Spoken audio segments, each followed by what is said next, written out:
If there's a disputed election, you have rights under law and under our Constitution and historical precedent to challenge it. And the left has decided that if you're challenging results they like in elections, you're breaking the law and you should be jailed and prosecuted. And of course, that guarantees that if they have a disputed election in 2022 or 2024 or in the future, it will mean that there will be less opposition or people calling it out for fear of being prosecuted.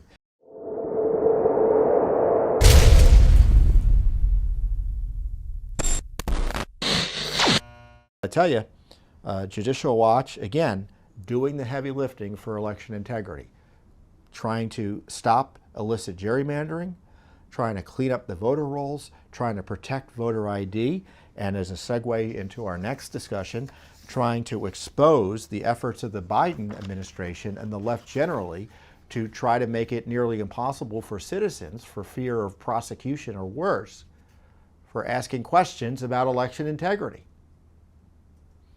I mean, we've been highlighting how the January 6th committee, the Rump committee under Nancy Pelosi's House, and by Rump committee, I mean it's illicit. It's not a real committee in my view, the lawful sense of the word or the constitutional sense of the word.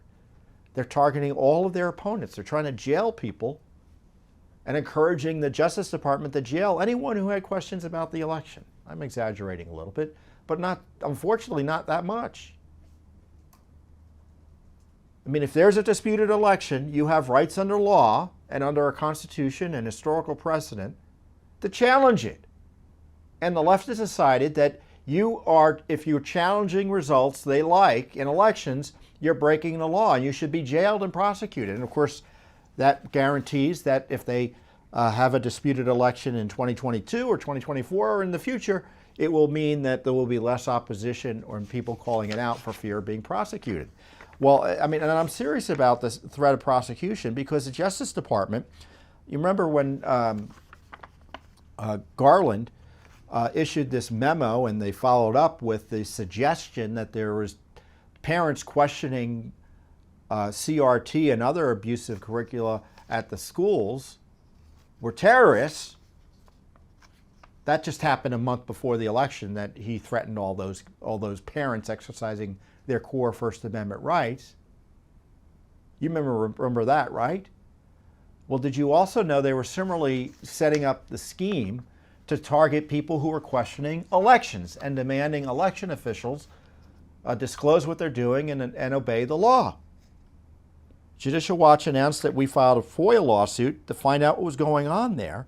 It concerns a new task force set up to, quote, address threats to election officials, right? There was an August 2021 virtual meeting pertaining to threats to election officials. And we wanted all records created in preparation for, during, and pursuant to the meeting, all records depicting the invitees and participants in the meeting, and transcripts and summary of the meeting. What is so hard about getting that information? Well, now the Justice Department, who refuses to follow the law and will prosecute you if you don't follow the law while refusing to follow basic transparency law, refuses to give us the documents.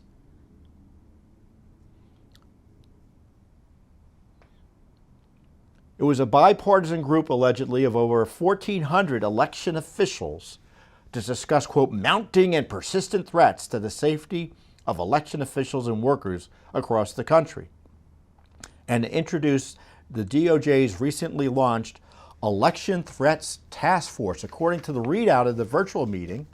So a readout is a selective description of the meeting. It involves the Criminal Division of the Justice Department, the Civil Rights Division, and the National Security Division, as well as the FBI and the Department of Homeland Security. So obviously, if there are crimes being committed at the state level, why is it all of a sudden a national issue if there's any election official who truly is threatened? But we all know they're not concerned about election officials being threatened. Now, I'm sure there's a story or two out there that someone was illegally threatened. But obviously, that doesn't even matter to them. This is a pretext as part of their scheme to suppress opposition and questioning of elections.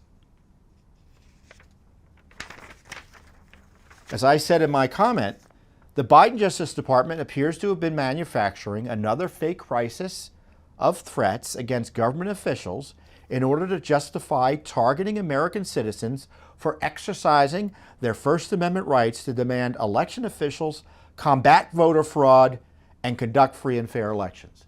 Now, if this was an honest operation, they would have given us these simple documents that we requested under law. What is the Garland DOJ hiding? I mean, we asked for these documents in August of last year. And now it's March, and we still haven't gotten anything. No excuses. And in my experience, when they don't give you the documents and play games like this, it means they have something to hide. Thanks for tuning in. Be sure to subscribe to our YouTube channel to catch all the latest news from Judicial Watch.